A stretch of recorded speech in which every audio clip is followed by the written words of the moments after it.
ఓం నమః శివాయ శ్రీమాత్రే నమః. ఈ షార్ట్ వీడియోలో ఎవరైనా సరే కుటుంబ సభ్యులు కావచ్చు, మిత్రులు కావచ్చు, తెలిసిన వారు ఎవరైనా గుండె జబ్బుతో బాధపడుతూ ఉంటే వారు మందులు వాడుతున్నప్పుడు ఆ మందులు సరైన ఫలితాన్ని ఇవ్వనప్పుడు ఆ జబ్బు నయం కావాలన్నా ఒక చిన్న పరిహారాన్ని ప్రయత్నించేయండి. ఇది గురువారం నాడు ఉదయాన్నే సూర్యోదయానికి గంట ముందు ఎక్కడైనా అరటి తోటలో కానీ ఇంటి దగ్గరైనా సరే గెల వేయని అరటి చెట్టు, అంటే గెల రాకుండా ఉన్న అరటి చెట్టు దగ్గరికి వెళ్ళి నమస్కారం చేసుకొని నీరు పోసి చెట్టుకు ఉత్తరం వైపు ఉన్న వేరుని తెచ్చుకొని దాన్ని అష్టద్రవ్యాలతో దాన్ని శుద్ధి చేసి అష్టద్రవ్యాలతో శుద్ధి చేయాలి.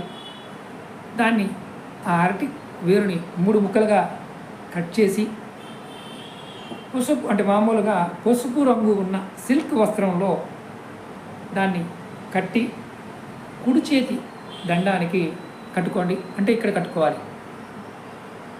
ఇలా కట్టుకోవడం వల్ల మీకు గుండెకు సంబంధించిన ఇబ్బందులు గురుబలం చేత తగ్గుతాయి. ఇది సూర్యోదయ సమయంలో సూర్య నమస్కారం చేయడం, అంటే ఉదయాన్నే సూర్యుడు ఉదిస్తున్నప్పుడు ఇలా గుండె జబ్బుతో బాధపడుతున్న వారు సూర్య నమస్కారం చేసుకోవాలి. మరి ఇక్కడ మతం కూడా వస్తుంది. మేము ముస్లింలు అండి, మేము క్రిస్టియన్ అంటారు. ముస్లింలు అయితే కరెక్ట్గా సూర్యోదయానికి ముందే నమాజ్ చదువుకోవడం, క్రైస్తవులు అయితే బైబిల్ పఠనం చేయటం, ప్రార్థన తర్వాత ఆకలిగా ఉన్న ఎవరికైనా సరే గోధుమ రొట్టెని దానంగా ఇవ్వడం చేయాలి. అలాగే రోగి ఎవరైతే బాధపడుతున్నారో వారు చేయవచ్చు.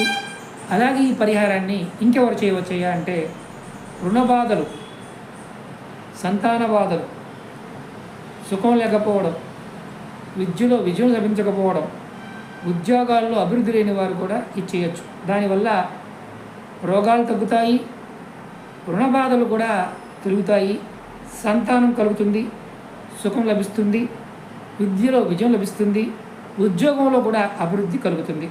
గమనించాల్సిన విషయం ఏంటంటే ముఖ్యంగా ఇది చేస్తున్న వారు ఏ మతాన్ని కూడా విమర్శించకూడదు, ఎవరిని విమర్శించకూడదు. దేవుడు ఒక్కడే అన్న భావంతో ఉండాలి. అలా ఉన్నప్పుడే దీని ప్రభావాన్ని పూర్తిగా చూడగలుగుతాం. అలాగే మీకు ఈ వీడియో నచ్చినట్లు లైక్ చేయండి, ఛానల్ని సబ్స్క్రైబ్ చేసుకోండి, పక్కనే ఉన్న గంట సింబల్ని యాక్టివేట్ చేసుకొని 10 మంది మిత్రులకి ఈ వీడియోని షేర్ చేయండి. ఓం నమః శివాయ శ్రీమాత్రే నమః.